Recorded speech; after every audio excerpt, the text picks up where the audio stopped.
Good morning, Morai Rabotai. We are continuing on Masechet Avodah Zarah, and we are on the bottom of Daf Yud, Amud Aleph, 3 lines up. Yud Amud Bet, 3 lines up, and today's Amud is being learned. Le Zchud Yusha ben Diana, Yael bat Rivka, Menashe ben Asi, and today's Amud is also being learned. Leilui Nishmat, Tzipora. But Yitzchak, we spoke about Ktia Bar Shalom, one of the great Roman officials that he was considered also one of the Sadigei Chasidei Umot HaOlam, and he has Olam Haba. We started the story of how he debated the emperor in not destroying the Jewish community. The Caesar wanted to kill the Jews, and he argued the case for them, and he actually won. And the Caesar said, well, you're correct, and I'm going to change my mind, but you know the Roman rules and regulations that if you win over a debate from the emperor, that you considered an embarrassment for the emperor, so you will be killed. And in the process of him being executed or burnt, he gets a Brit Milah in order to have, so to speak, the pass to Olam Haba. And as he's being taken to be killed, he gives over all of his nechasim, all of his money. After all, he's a rich man, to Rabbi Akiva v'chaverav. And the Gemara said, Rabbi Akiva came and darshin, mechze la'aron u'mechze lebanav, that when he talks about the Rashi over here says that's not the proper girsa, that we have here is talking really about lechem hapanim, and the drasha Rabbi Akiva gives is that it's going to be 50% for Rabbi Akiva, and the other 50% is going to be divided for the other Kohanim, for the children of Aaron HaKohen, mechze la'Aaron u'mechze lebanav, 50% for Aaron, and the other 50% divided between his children. Yatzta bat kol ve'amra, a heavenly voice came out and said, Ktia bar shalom mezuman lechayei ha'olam haba. The Ktia bar shalom is going to be going straight to olam haba. Mezuman lechayei ha'olam haba means without din v'dvarim, without judgment. He's going straight ticket to olam haba. And when Rebbe heard this, he cried. We have had this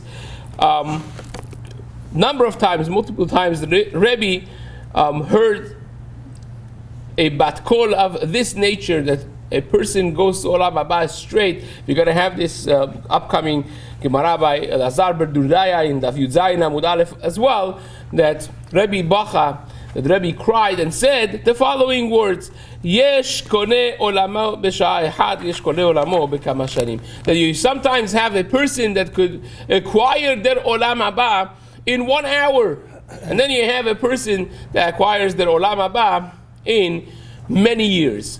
Now, this could mean multiple different layers of depth. It could also mean simply that Rebbe was saying, look what a person could do in 1 hour. Look what this person was, a Roman official. He perhaps lived his life prost-dimension, like a regular Roman official, a life involved with Avodah Zarah, Gilui Arayot, Shfuchut Damim, and for 1 hour, one good thing that he did, he gained him Olam Haba. Look at what a person could do in 1 hour. Look at the capability and capacity of a person, that what could be done in 1 hour. That would be a tremendous musar to learn from this, and therefore he cried of how much a person could. It's not because he's going to be next to Rebbe necessarily, as we're going to see just in a moment, but because look at how much opportunity we have, that in 1 hour a person could reverse the whole life and be mezuman lechayei olam haba, whereas he was a goy, a dirty Roman officer beforehand, doing all the things that Roman officers do, and here he is mezuman lechayei olam haba. Says the Gemara,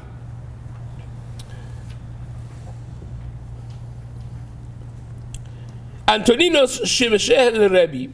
As we discussed before, Antoninos, the Roman Empire, Roman emperor, he was Meshamesh Rabbeinu HaKadosh. He was a student, he was a friend, and he helped out Rabbeinu HaKadosh tremendously. On the other hand, says the Gemara, who was not the only one, Adrechan Shamsheh Lerav. He was also must have been a Persian king in the time of Rav.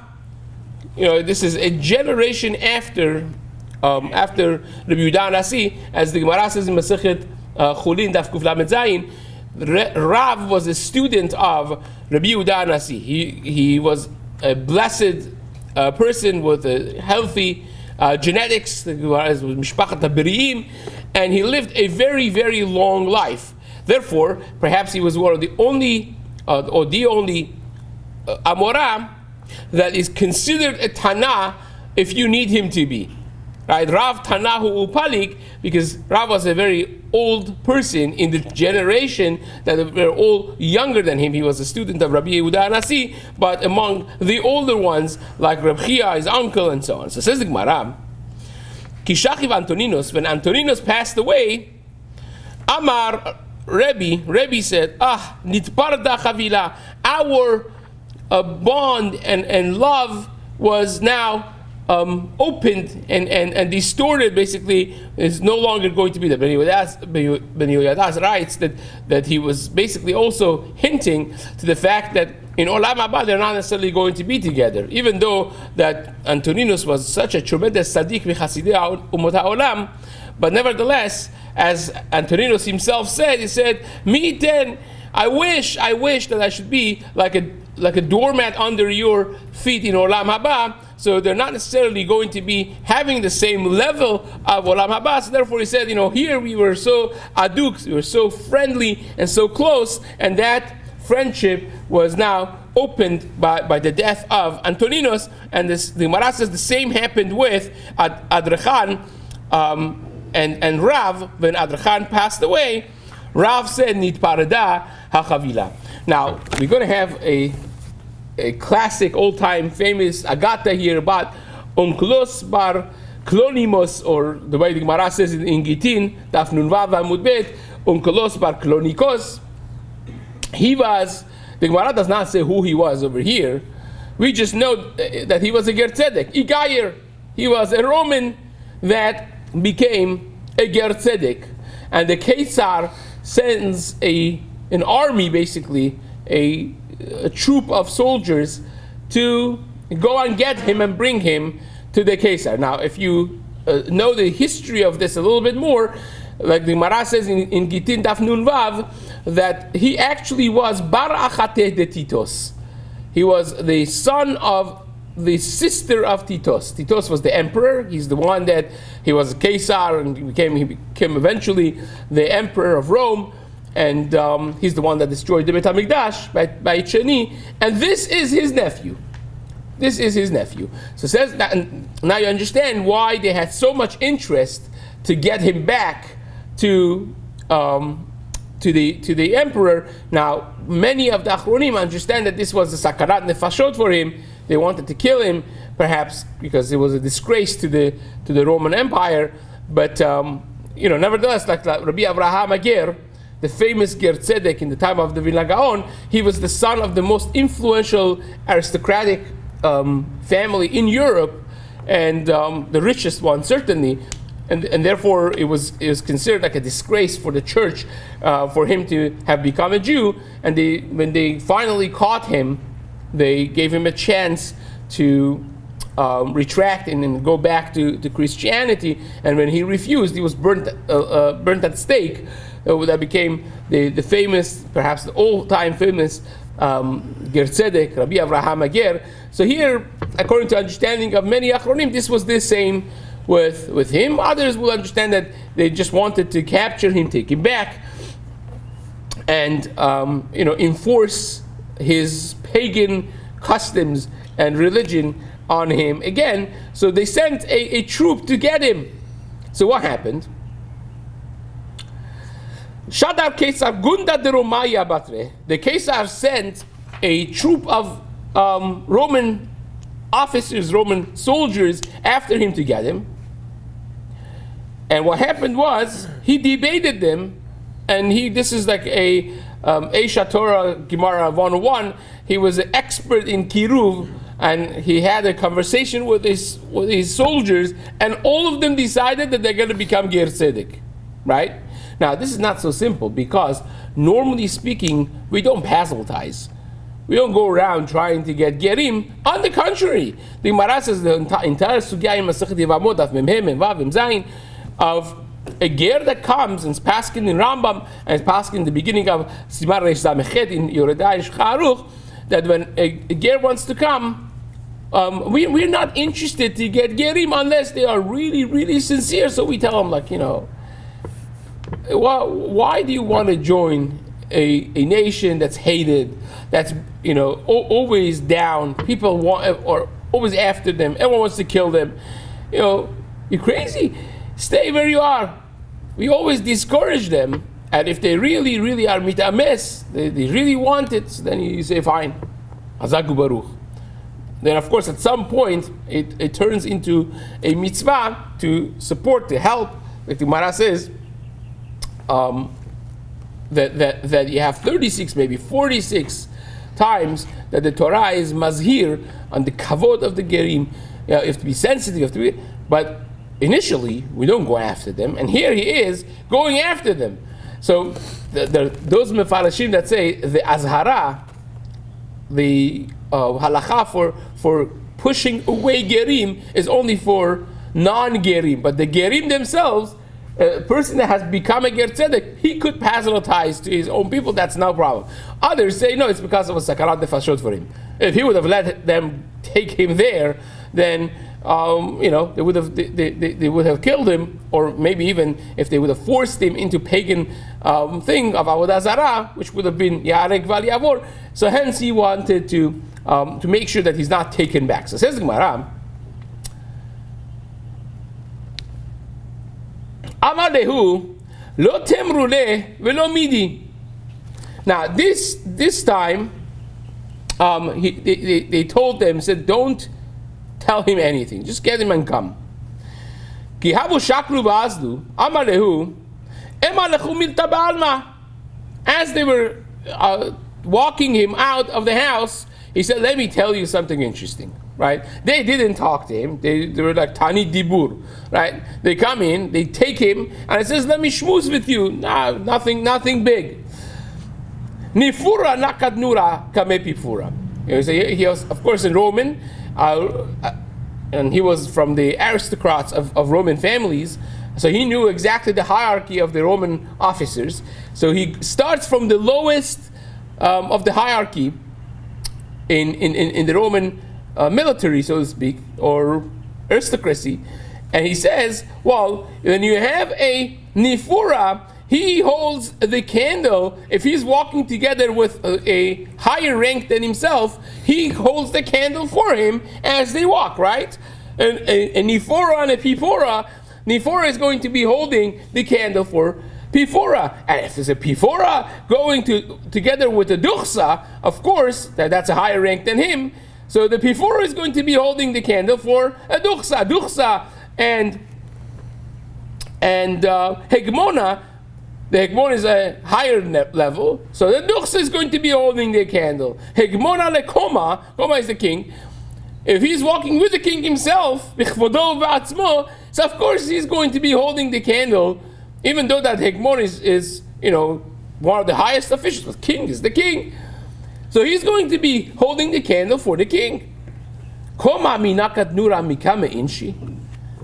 Would it ever happen that the king would hold a candle for anyone else? Now, he knew what to say, because again, when you're a soldier, your whole mind works with army, military. Examples he gave is with that. Everything that you live is with the military rules and regulations. And when you talk about this hierarchy, you have their attention first of all. Secondly, it's of course not. The answer is the king would never hold the candle for anyone. So says the Gemara, Amri lo. They say, of course not. Amar lehu, he says, Hakadosh Baruch Hu, he says, I have realized the real religion in the world. And Hakadosh Baruch Hu even though that he is Melech HaOlam, even though that he is the Melech HaKavod, he's the king, but he is, he deals with his creation with so much humility, with so much anava. He nakat nura kamei Yisrael. He held the light for the Jewish people, for his people. He cares about them. It's not just a hierarchy of power, but rather is a relationship of love. So says the Gemara, that when they were traveling in the wilderness, in the Midbar, it says, Amud Anan lalchotam derech Hashem, during the day would guide them through the way with a pillar of Anan, of cloud, of the cloud of the glory, and Velayla ba'amud esh leha'ir lahem. And at night, he would stand there with a amud esh, with a pillar of fire, to light the night for them, in order for them to be able to have light. So he literally held the light for his people as being their king. Tremendous. So what happened was, Igayur Kulhu, all of them became Gerim. They said, oh, this sounds much better than the Roman the Roman army. We're in. Hadar Shadar Gunda. By the way, you have to understand something. You read the next few lines of the Gemara and the tremendous hatzlacha that he had in bringing people close. And you ask yourself, how I would say this to anyone, they will laugh at me. But the truth is, when a person has observed the values of Torah, and they are Gidolei Torah, and they're Lishma, their words penetrate. A person that's Yeresh Shamayim, Devarav Nishmaim. Your words are heard when you are connected with HaKadosh Baruch Hu. Onkelos was a tremendous person. Look at what he was Zocheh. He was Zocheh that up to today, every Jew has to read the Targum of Onkelos every single week when you learn the Chumash, right? And eternity does not come from just regular. It comes from someone that is completely lishma. So when a person has attained those levels of connection with HaKadosh Baruch Hu, when he speaks, it penetrates the fiber of being of the person he is speaking with, and it's no surprise that this happens. So says the Gemara, this repeated itself twice more. Hadar Shadar Gunda Acharina. This time, the Kesar sent the team 6. Sent after him to get him, and says the Gemara, Amalehu, Lo tishtau midi ba'adeh. Don't dare talking to him at all. So says the Gemara, Ki naktile, they captured him, ve'azli, and they're going out, Chaza mezuzata, the mancha pitcha, he saw the mezuzah on the door, Otif yadeh aleh, he put his hand on the mezuzah, and that as a person should do, right? And this is the halacha. It's brought in the very beginning of Shulchan Aruch in Hilchot Mezuzah, that the person that passes by a mezuzah, you're going from one domain to another, from one room to another. You hold your hand on the mezuzah, and of course the fact that people kiss it and so on and so forth, that's based on later sources of the Ari HaKadosh, Chida, Maran Chida, and so on. That's not a necessity necessarily based on the Ramah there in Shulchan Aruch. The minhag is to put your hand on it, at least look at it. The Rambam writes that the person that passes by a mezuzah, you take a look at it, and this is powerful in Halacha Vav over there. There's a powerful Rambam that says a person has to realize every time that you see the mezuzah that just like you go from one domain to another, the life in this olam hazeh also is a very transit life. That you pass from one to another, and you're supposed to realize Shema Yisrael Hashem Elokeinu Hashem Echad. The only thing that matters in the world, which is a passage, which is a transit, is only the Yirat Hashem and those psukim of Shema Yisrael Hashem Elokeinu Hashem Echad and so on. It's a beautiful piece of Rambam, but nevertheless, he puts his hand on the mezuzah close in front of all these soldiers. Ve'amalehu, now you had their attention. Is this box, this scroll, you put your hand on it, you give it a kiss. He says, my high, Do you know what this is? Right? Back then, they didn't have cameras, ring doorbell. You know what this is by the door? They say, no, you tell us. Amrule, emalan, at, you say. Amalehu, minago shel olam, melech basar v'dam yoshev mibifnim v'avodah mishamerim oto b'machlos. The minhag in the world is a king always sits inside and the guards stand outside guarding him, right? If you want a prime example, almost ridiculous example of this is the British guard, right? The king's guard of the British king or queen, that they have to stay there with the bear hats and so on and so forth the entire day in the thing, and they actually faint many times. There's a whole chokhmah to make sure they don't faint in the summer months. And it happens, they get dehydrated, their blood circulation and this. But this is the way a king would work. You have the avadim, they're avadim. Standing outside, it's hot, it's cold, it's tiring, you have to stand. They stand outside to guard the king. HaKadosh Baruch Hu is exactly the opposite. He says, you guys go in, and I will be keeping you from the outside. You take a look at the Gemara in Masechet Bava Metzia Daf Kuf Aleph of how the mezuzah is considered a shmirah for the house, because Shem Shamayim Chal Alav, and that's why the halacha is that you put the mezuzah on the tefach hasamuch lepetach. The outer it is, the better, because from the mezuzah on there is a protection. As Mamash, Hashem's name, Shomer Daltei Israel. That's the Shin and Dalet and Yud that's standing over there, guarding Daltei Israel. And that's HaKadosh Baruch Hu committing himself to protecting his avadim, his servants, his slaves. So it says the Gemara, Igayur. They became Gerim as well. And this was already the third time, right?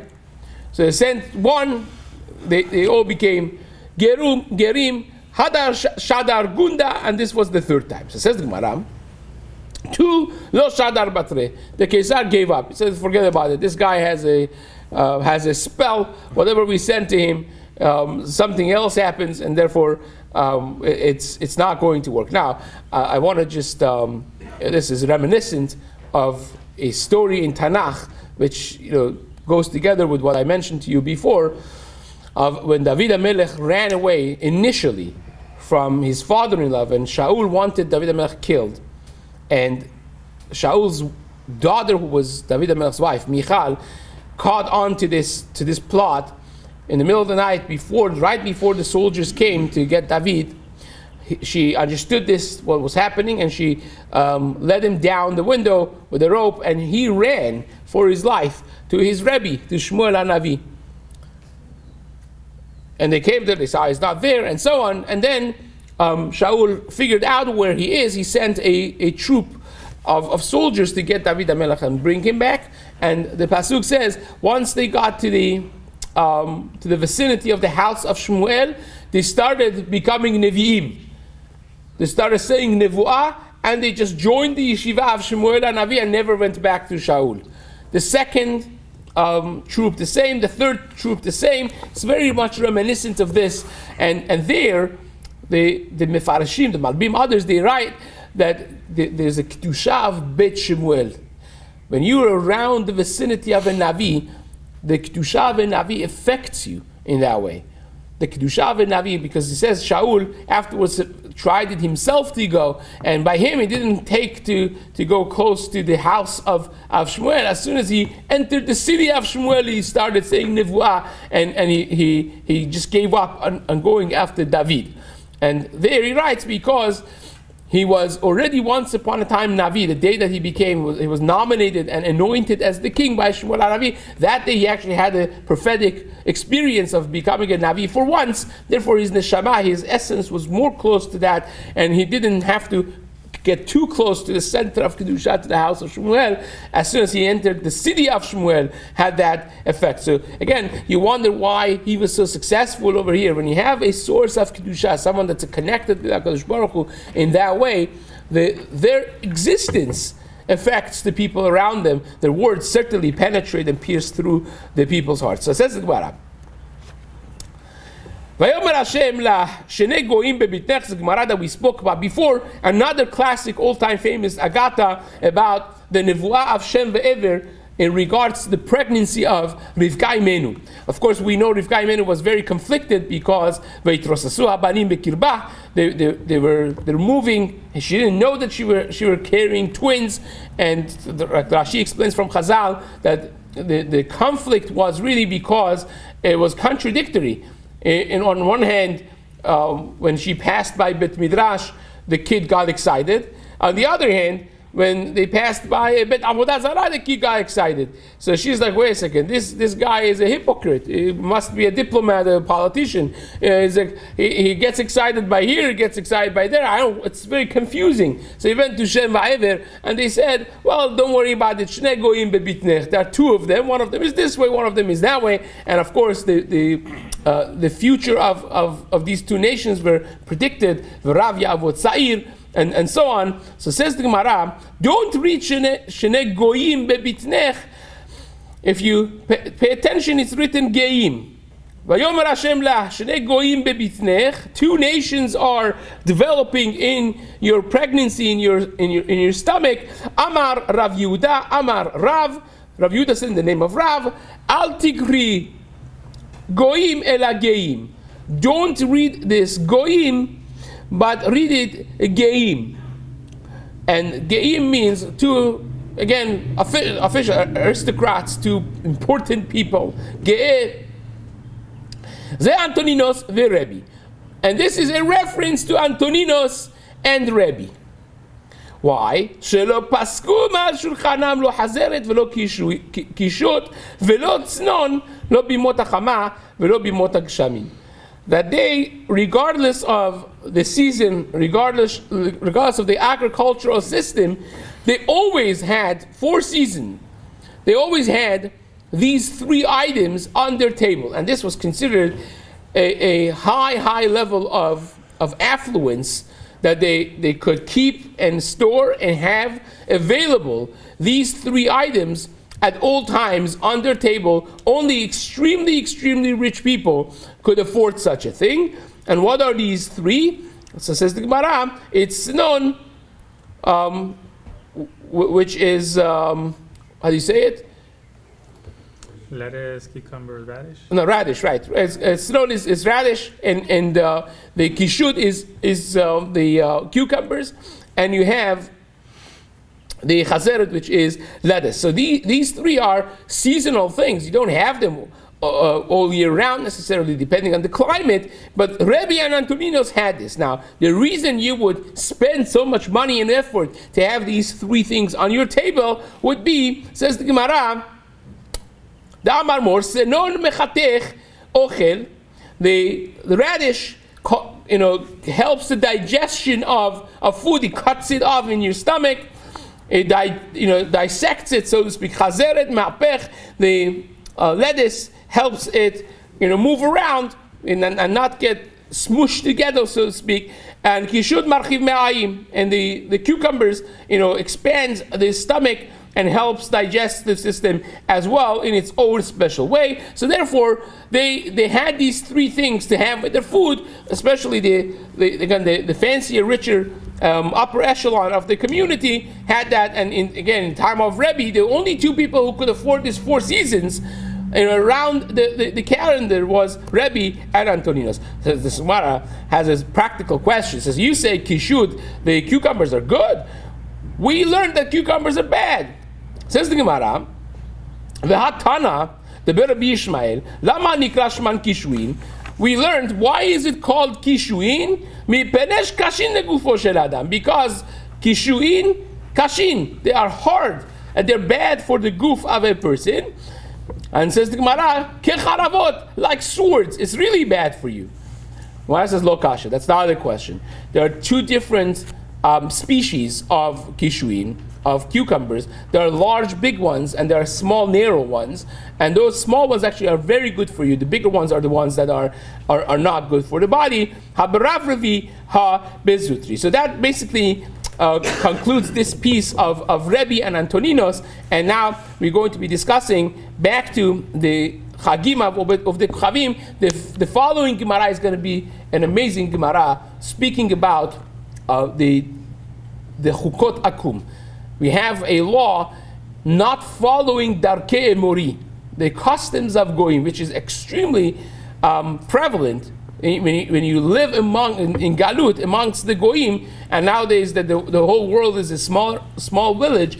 Even if you're in Eretz Yisrael, and the moda, so to speak, and what's in and what the Goyim do and so on and so forth, it becomes a very challenging thing. What things are considered Darkei Mori, Goyish customs, what things are considered Goyish lifestyle, which would be a Isur Deoraita, that it says, Chukotehem lo telechu, it's a law in the Torah. It's really the Gemara that we're going to have upcoming, Bezrat Hashem together. Chazak Baruch.